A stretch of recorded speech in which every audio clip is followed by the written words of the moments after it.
Welcome to Masterclass Mondays. We're so glad to have my mentor and the godfather of this organization, Paul Looney, with us to give us some background about the organization, but also about him as an artist and the role that he and Susan played in making sure that Theatre Tuscaloosa is the great organization that it is today. So welcome, Paul. Well, it's great to be with you. We're glad to be on the stage, even though we're dark for a while. Well, I spent some time here. You helped build this place, and so I felt it was great to do it in here, in this stage area that you created. So Well, I appreciate it because I feel very much at home here. let's just start at the beginning. Tell us a little bit about your background and how you came to Theatre Tuscaloosa. Okay, I'm from Hueytown. Went to Hueytown High School, and education-wise, I went to the University of Montvalla, and at the time I went there, it was called Alabama College, and I majored in art and theater, and I got my MFA from the University of Alabama, and I have acted professionally, of course. I spent most of my first professional job was in Tennessee right out of high school, and I performed a season at the Oslo Festival at Oslo Theater in Florida, which is now, I think, the State Theater of Florida. I have been, believe it or not, my career has been a checkered one. Right out of college, I taught art in the public school system in Jefferson County, and after 3 years of that, I went into the advertising business for 7 years, and actually before that I was the art director for Channel 13, WAPI TV. People don't realize that you draw, paint, design, scenery, direct, act. People may not realize what a musician you are. I know that your mother had a big influence on that for you. Yes, she did. That music has been a big part of your life. Tell us a little bit about your mom. My mother was an educator. I come from a family that was very much, education was very important to our family. It was one of those kind of deals where it was never discussed whether or not I was going to college. It was where are you going to go? And my mother taught elementary school. She told me that she had taught every grade from first to sixth. Her favorite was the third grade, and I think it's because she was left-handed, and they also taught cursive in the third grade. And you're left-handed. And yes. Well, my mother also was organist in our church, and she also was the teacher, I think you'd call it teacher of the cradle roll in our church. And for a while there, every little child that was coming out of cradle roll was left-handed. How funny. Yes, we laughed about it a lot. I don't guess parents were too thrilled about it, but we laughed anyway. So but music- anyway, she loved teaching, and she taught just about every child in our neighborhood, and therefore she probably you had something similar in your background. My mother was the matron of the community. Mm-hmm. And it was interesting. I was a trumpet player, played trumpet, and during the football season, my mother would go where the parents for all the band children, and where their little concession stand was, and she would bring her little Afghan and sit in a chair, and there was always a long line of people to talk to her. You know, she was quite a woman, and very gregarious person, had a huge, wonderful laugh, and loved to laugh at herself. Very special person. So we see the influence, obviously, where you get a lot of that personality. So you are a visual artist, you're also an actor, you're a singer. So you get out of college at Montevallo, you do art directing, you teach. What made you decide to go back and get your MFA in directing? Well, it's a little complicated.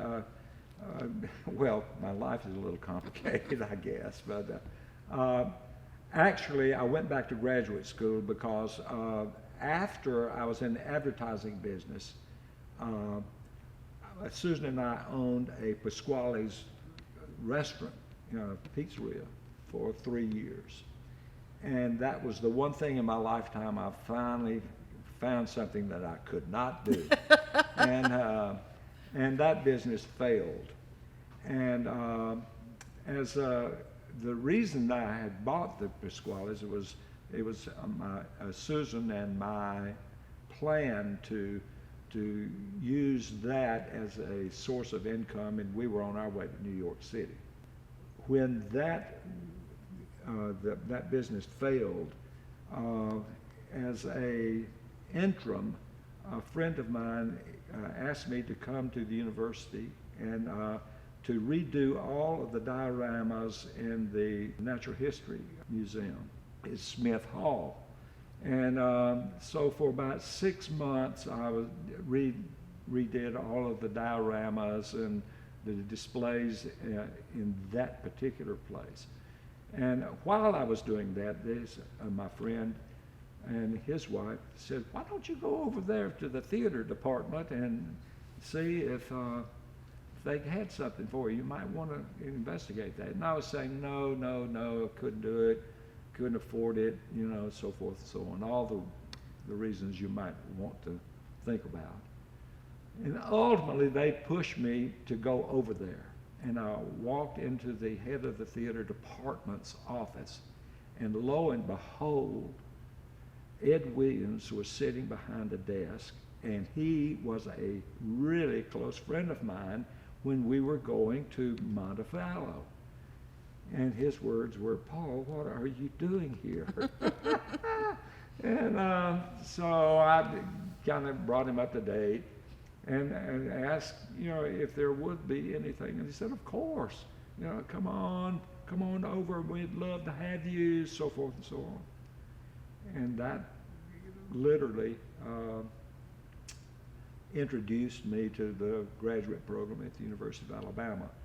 And I knew about him, I'd heard about him, but it put me in close proximity to two people that were very important to me, and that was John Ross and Alan Bales, Dr. Bales.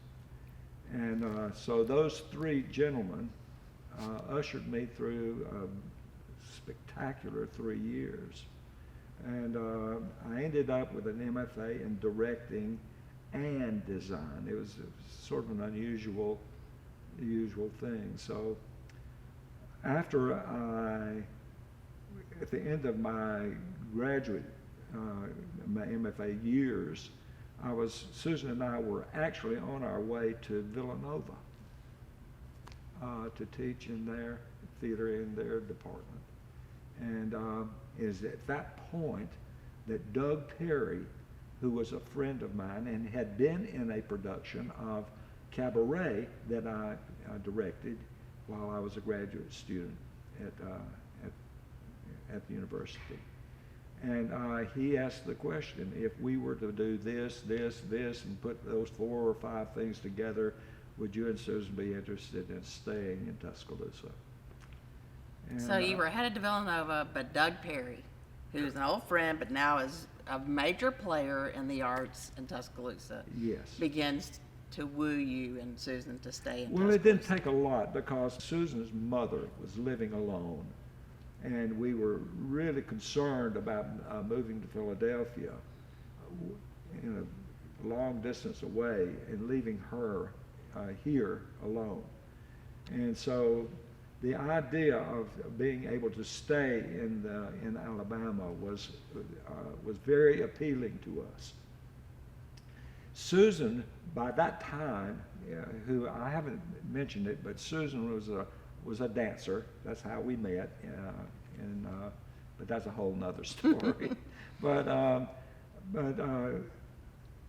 it gave us, when we talked about it, it gave us a way of staying here, and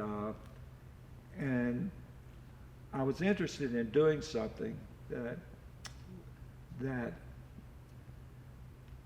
instead of moving away, it gave me a chance to have, I thought, the potential to impact on a lot of people's lives, far more than I could if I were teaching in a larger department. And also, I would only get 1 or 2 directing opportunities in a year, whereas I was thinking, at that time, I was 39 years old, and I was really looking for as many opportunities as I could to direct. And so I felt like it was very appealing to stay here. What's the precursor to Theatre Tuscaloosa? It was Tuscaloosa Community Players, but even before that, what was the beginnings of this organization? Yeah, it's important to realize the confluence of a lot of things coming together at the same time, that it was almost like a what do you call it, the perfect joining of a lot of events. The time was perfect for good things to happen. There are 2 distinct schools of thought as it relates to community theater. There was a little theater movement that was a very serious theater movement, and it had a lot of intellectuals involved with it. And then the other is the community theater movement, which I think had its beginnings in the 50s. And while the little theater movement was very serious about its approach to producing theater, the community theater movement was far more interested in making sure that participants enjoyed their time and were not nearly as interested in trying to educate people. My interest was far more related to the little theater movement. There was a little theater movement here in Tuscaloosa. 2 of the main teachers at the University of Alabama were one of the prime movers of the little theater movement, and that would be T. Earl Johnson and Alan Bales. Both were very much involved in that movement here in Tuscaloosa. That movement, of course, waned after a while. Probably the war years had something to do with it. And when they came back to the community theater movement in the 50s, those that had the reins of theater organizations and so forth were not necessarily as deeply engaged in the educational theater movement. And so here, the best of my knowledge, it was no permanent director of the theater program. They would basically pass the scripts around, and I'll direct this show and you can direct the next one, and so forth. And in fact, here in Tuscaloosa, the organization was more or less a club. You paid your dues. There was a dues fee, and the club voted on everything. You had your club membership card, and you voted with your card. You would hold your card up and vote on the season, who would direct, who would act, so forth and so on. All major decisions were a function of the club. And at that time, there was no permanent home to produce their work here in Tuscaloosa.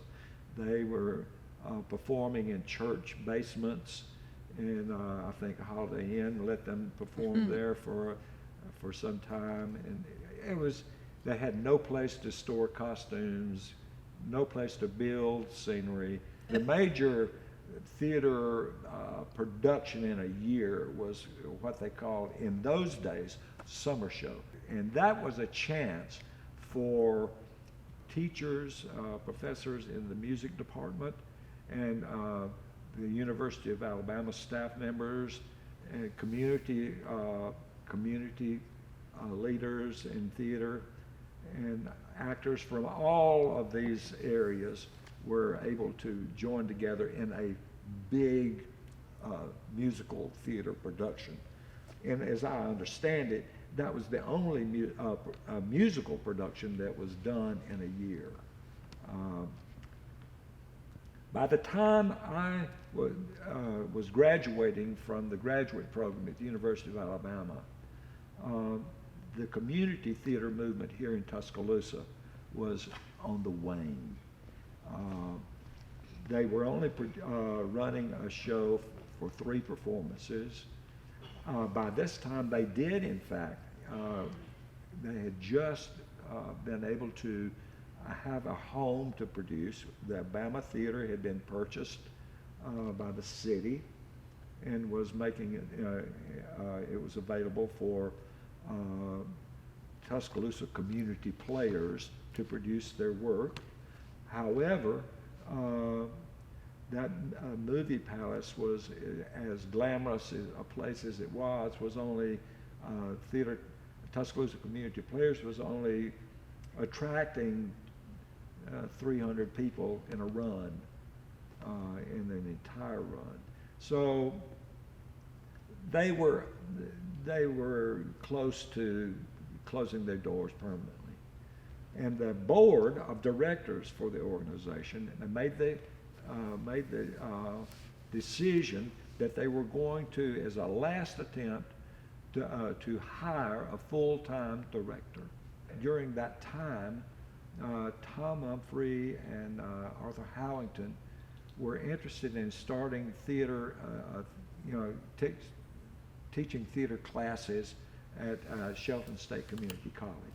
And the University of Alabama was no longer going to supply the director for the Punch and Judy Players, which at that time was the children's theater movement in Tuscaloosa. And at that time, Punch and Judy Players was not a children's theater with children, but for children. And it was actually adults, producing plays for children. And they were losing their director. And now, as I told you, Tuscaloosa Community Players had decided that they wanted to hire a full-time director for their organization. And Tom and Arthur Howington were looking for someone to teach their theater classes. So, Perfect storm. yes, Doug Perry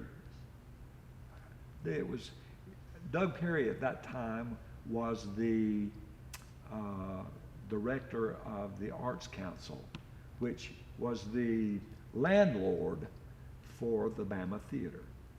And therefore is a very important person. He was a very important person to Tuscaloosa Community Players. So Doug says, hey, we've got Tuscaloosa Community Players, summer show, some children's theater stuff, and a couple other groups, but we want to sort of pull it all together. There was a meeting, as I understand it, of leaders in the community somewhere, I think at the Bama Theater, as a matter of fact. And Roger Sayers, at that time, was the president of the University of Alabama. I know that he was a part of the meeting. Arthur and Tom were a part of that meeting. So was Doug Perry. There was a lot of people meeting together to talk about the condition of the arts, the place of the arts in the community. And at the end of the meeting, I think it was Tom Humphrey, was leaving the meeting and talking to Roger Sayers, and he was talking to Roger about if he knew of anybody that might be able to help them out, because they wanted to start teaching classes and theater classes at Shelton. And Roger Sayers, I think, had suggested that he talk to Doug Perry, since he was the head of the Arts Council and might be able to help him. And Roger Sayers, I think, had suggested he talk to Doug. When he talked to Doug, Doug told him, he says, if you're really serious about this, he says, I think that I know of someone that would be a perfect candidate for this job, and it was me. And because Doug had just left my production of Cabaret, that Doug had a major role in that production. And it was a very successful production at the University of Alabama. And it got a lot of press and a lot of buzz in the community about that particular production. So they gave Doug the permission to call me. So I think one of the things that made you uniquely right for this job is that you were a performer, you were a musician, you were married to a choreographer and dancer, you were a scene designer, you had Right. credentials, MFA in directing, you had run your own business, you had been a graphic design artist and run your own business. So there was nobody that they could have found, to me, that was more perfect to be this one person theater company. So you're coming in, you're pulling together 3 or 4 different things and juggling them. What's your first couple of years like for Tuscaloosa Community Players? Well, the best way I can put it is this. When I was being interviewed by the board of directors as to whether or not they would hire me, I was thinking to myself as I was looking at the boardroom table, was if I were to tell them what I had in mind, they would never have hired me, because they'd have thought I was nuts. They thought I was nuts anyway. But there's only a couple of people that I think had a clue, and one was Pat Ross, who was John Ross's wife. John, who's head of the design department, an At the amazing university. designer. Exactly, and Pat was actually a retired equity actor. She was amazing. Yes, and very, very much an amazing actor. And Carol DeVellis. She was very much a part of the community theater movement that was there first. She was involved in the 70s, I know. Right. And the other was a gentleman named Jake Liegelberg, who was the manager of the gas company when they had offices here. And they understood what I was going to do without me ever telling them. My full intention was to change this club into a public service organization that would get support from the city of Tuscaloosa and would be open and free to anyone who wanted to participate.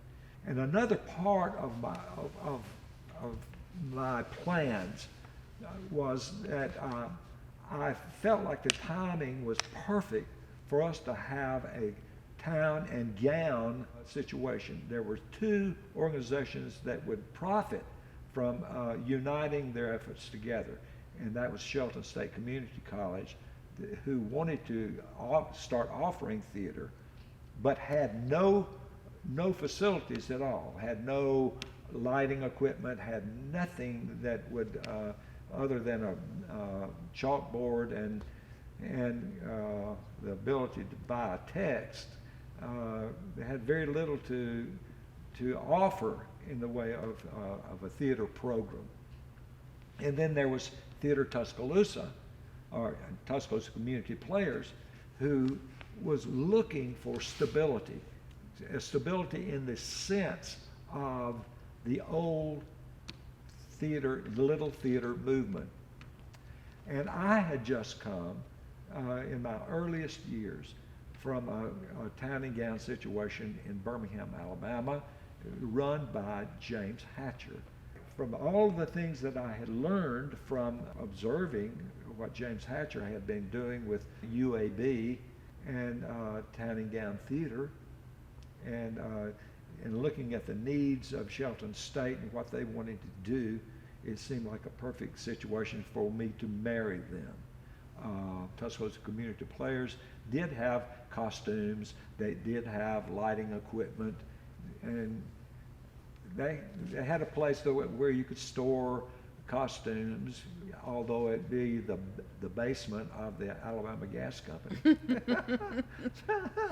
So you really, what your vision was, I'm not trying to put words in your mouth, but from my observation, is you grabbed a little bit of this and a little bit of that, and you took the more serious little theater movement, and yet you took the involvement level of a community theater, and then you Yes. took the Punch and Judy that was doing educational outreach, and you sort of grabbed them all and put them together and created this company that is now Theatre Tuscaloosa, which is very much what we are. And you have the educational component of Shelton. So it sounds to me like you were the one that gathered all those together with a lot of help from your friends. Yes, now, look, it helped a lot that, like you said, in my background, there were ways that I could do a lot of things that the average director would not bring to the table. If I needed a set design, I was prepared to do that. I had spent a lot of my time building scenery. So that part of the theater operation was not a mystery to me. I knew what business practices were because I had I had run a restaurant into the ground for sure. So I could read a balance sheet and a P&L. So the mystery of the business practices were not a mystery to me. And I had been in the advertising business. So I even knew about making posters and doing advertising and so forth. And Susan and I, it sounds like that we said, yeah, we did this and we did that. But the truth of the matter is, in the earliest days, if I was going to change the culture of the theater organization, I was going to have to do a lot of it on my own because there was not, there just wasn't the culture to do it.